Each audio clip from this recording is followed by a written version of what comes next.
రేపొద్దున మోసం చేసేందుకు 4,000 అంటారు, 5,000 అంటారు, 6,000 అంటారు. ఇంకా అవసరమైతే మోసం చేయడానికి ఎలాగూ చేసేది లేదు కాబట్టి ప్రతి ఒక్కరికి 8,000 కూడా అంటారు. కానీ వాస్తవం ఏమిటి అని అంటే ప్రతి ఒక్కరూ గుర్తుపెట్టుకోండి, ఏదైనా కూడా చేసేవాడు ఎవడైనా ఉన్నాడు అని అంటే, మంచి చేసే మనసు ఎవరికైనా ఉంది అని అంటే, నేను ఈరోజు గర్వంగా కూడా ఒక మాట అయితే మీ అందరికీ ఒక మాట అయితే ఇస్తా ఉన్నా. మేనిఫెస్టోలో నేను చెప్పినా చెప్పకపోయినా, ఎందుకనంటే చేయగలిగింది నేను చెప్పాలి, చేయలేనిది నా నోట్లో నుంచి రాకూడదు, నేను చెప్పకూడదు. చేయగలిగిందే చెప్పాలి.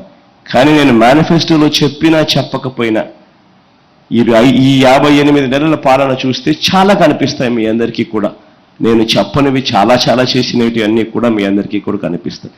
మీ అందరికీ కూడా ఒక్క విషయం మాత్రం నేను హామీ ఇస్తా ఉన్నా, ఏదైనా ఎక్కడైనా ఎవరైనా కూడా పేదలకు కానీ, అవ్వాతాతలకు కానీ, పిల్లలకు కానీ, ఇటువంటి ఏ సెక్షన్స్కైనా కూడా మంచి చేసే విషయంలో జగన్తో పోటీ పడే నాయకుడు ఈ దేశంలోనే ఎక్కడా ఉండడని మాత్రం చెప్తా ఉన్నా.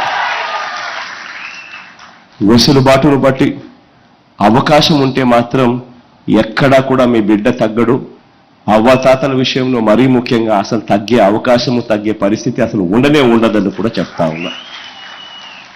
ఈ విషయాలన్నీ కూడా మీ అందరికీ ఎందుకు చెప్తా ఉన్నాను అని అంటే, 2014లో ఏం జరిగింది అన్నది కూడా మీరందరికీ కూడా తెలిసి ఉండాలి. గతంలో ఇదే చంద్రబాబు నాయుడు 2014లో మీకు గుర్తుందే ఉంటుంది.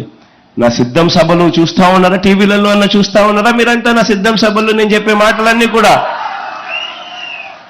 నా సిద్ధం సభల్లో నేను మాట్లాడే మాటలన్నీ కూడా మీరంతా ఒకవేళ నిజంగా చూస్తా ఉండింటే టీవీలలో, చూసే వాళ్ళందరూ చేతులు ఒక్కసారి పైకెత్తండి. చూసేవాళ్ళు మాత్రమే.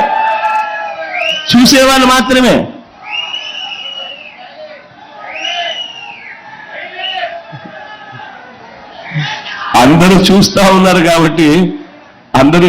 ఉన్నారు కాబట్టి నేను మళ్ళీ చెప్పడం మళ్ళీ రిపిటేషన్ అవుతుంది.